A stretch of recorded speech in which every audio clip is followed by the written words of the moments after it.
નમસ્તે મિત્રો, આ છે શ્રી બારવણ પ્રાથમિક શાળા પ્રજ્ઞા ધોરણ 2નો વર્ગ। આજે ગણિત અધ્યયન સંપુટમાં એકમ 1 દરિયા કિનારે તેમાં સીજી છે 831, મુદ્દો છે 10-10ના જૂથ અને છૂટા। આ મુદ્દા ઉપર બાળકો આજે પ્રવૃત્તિ સાથે શિક્ષણ મેળવવાના છે। તો ચાલો હું આપ સૌને ધોરણ 2ના બાળકોની મુલાકાત કરાવું। નમસ્તે બાળ મિત્રો, કેમ છો બધા?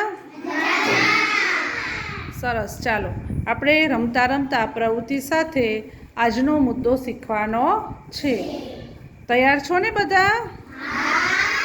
સરસ, ચાલો આ મુદ્દો શીખવા માટે આપણે ઘણી બધી મૂર્ત વસ્તુઓનો ઉપયોગ કરી શકીએ છીએ, જેની અંદર મેં સૌ પ્રથમ આપણને સરકારશ્રી દ્વારા આપવામાં આવેલ જાદુઈ પિટારામાં જે ચેક્સ કાર્ડ આપેલ છે એનો ઉપયોગ કરેલ છે।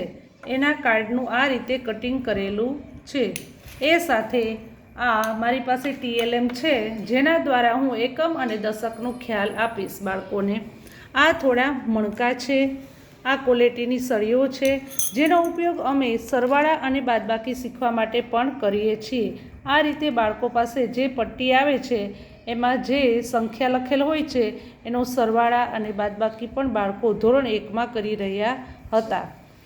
આ પિસ્તાના ફોતરા છે, જે આપણે વેસ્ટમાંથી બેસ્ટનો ઉપયોગ પણ કરી શકીએ છીએ અને બાળકોના મનમાં એક સંકલ્પના પણ થાય છે કે આપણે દરેક વસ્તુ છે એનો સંગ્રહ કરી અને ફરી એનો ઉપયોગ કરી શકીએ છીએ।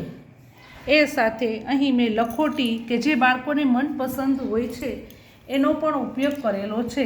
આ છે છીપલા, આના દ્વારા પણ બાળકો ગણતરી કરી શકશે। તો ચાલો આપણે ધોરણ 2 ગણિત અધ્યયન સંપુટ એની અંદર પાના નંબર 4 એનો અભ્યાસ કરીશું।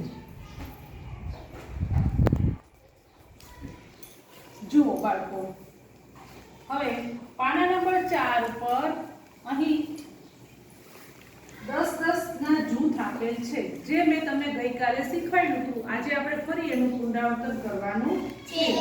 હવે 10-10-10 એવી 4 માળા છે। કેટલી માળા છે? 4। આપણી પાસે જો આ એક માળા છે, કેટલી માળા છે? 1। આની અંદર કેટલા મણકા છે?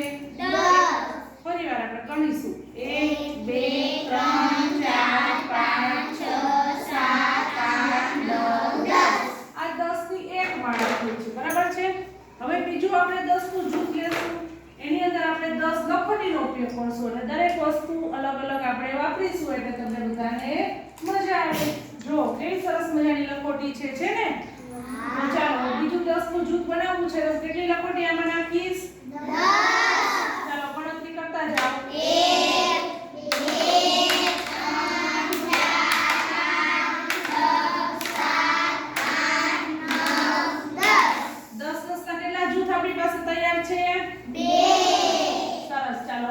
1 ઉપયોગ કરું?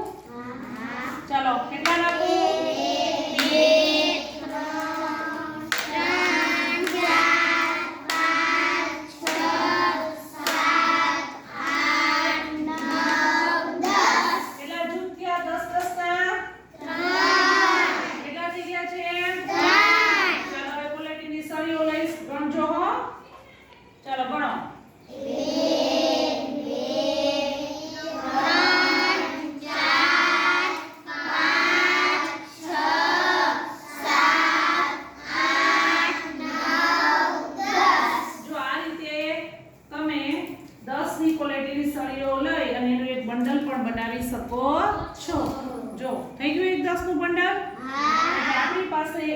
2 3 સળીનું એક જૂથ થયું છે 10 નું। બીજું આપણી પાસે મણકાનું એક માળા થઈ છે 10ના જૂથની 2, પછી લખોટીનું 10 નું જૂથ છે 3 અને છીપલાનું છે 10 નું જૂથ, એટલે આપણી પાસે કુલ 4 10-10ના જૂથ છે। ચાલો હવે ગણતરી કરીશું। ચાલો 10 10 વત્તા 10 કેટલા થશે? 20 વત્તા 10 કેટલા થશે? 30 વત્તા 10 કેટલા થશે? 40।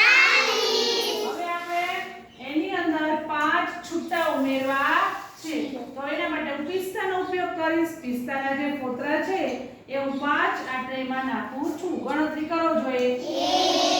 1 2 3 4 5. સરસ. ચાલો હવે આપણે અગાઉ 10 10 ના 4 જૂથ ગણ્યા હતા એટલે કેટલી સંખ્યા થઈ હતી આપણી પાસે?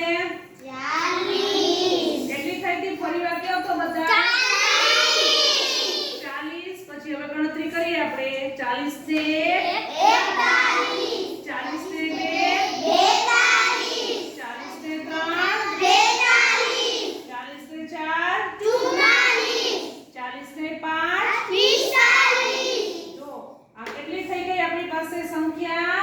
45. ચાલો હવે આપણે આની અંદર શીખીશું કે 45 આપણે કરવા છે તો એમાં એકમનો અંક કયો થશે અને દશકનો અંક કયો થશે. બરાબર છે? ચાલો 45 કરવા છે તો એકમમાં કેટલા લાવું કયો તો મને? 5. દશકમાં 4. જો આ કઈ સંખ્યા બની ગઈ છે? 45 માં અહીંયા શું લખ્યું છે? બધા વાંચો જોઈએ. શું લખ્યું છે? 45 એટલે 4 વખત 10 અને 5 કેવા છે? છૂટા. 4 વખત 10 એટલે 40 જે આપણે ગણતરી કરીને એ અને 5 છૂટા એટલે જે 5 આપણે પિસ્તાના ફોતરા લીધા હતા એ 5 છૂટા. આ રીતે 40 અને 5 છૂટા એટલે 45 થશે જેમાં 5 એ એકમ ગણાશે અને 4 એ દશક કહેવાશે. બરાબર છે? હવે ત્યાર પછી જો આ રીતે પણ આપણે વધારે મહાવરો કરવો હોય તો આ પટ્ટીનો પણ આપણે ઉપયોગ કરી શકીએ છીએ. આની અંદર આપણે જોઈશું તો ચેક્સ કાર્ડ છે આપણી પાસે એની ગણતરી કરીએ તો ચાલો બધા મારી સાથે ગણજો. તો આ એક લાઈનમાં કેટલા ખાના છે? કેટલા ચોરસ છે? 1 2 3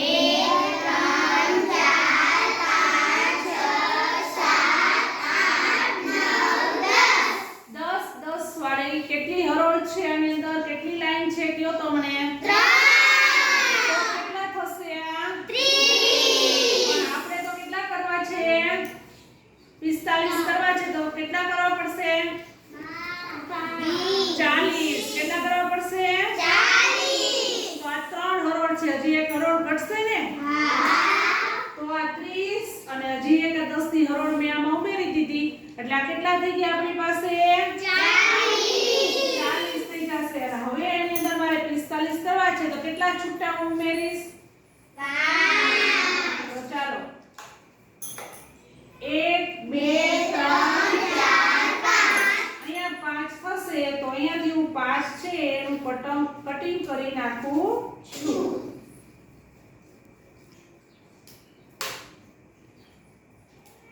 જો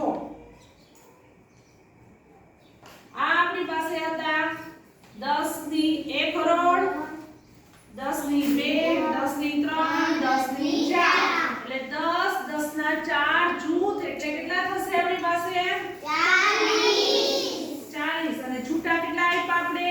5. એટલે 40 અને 5 ઉમેરશું એટલે કેટલા થઈ જશે? 45. ખૂબ સરસ. ચાલો સમજાણું તમને? આ રીતે આપણી બધી મૂર્ત વસ્તુઓ વડે આપણે 10 10 ના જૂથ અને છૂટાનો ખ્યાલ સ્પષ્ટ કરી શકીએ છીએ.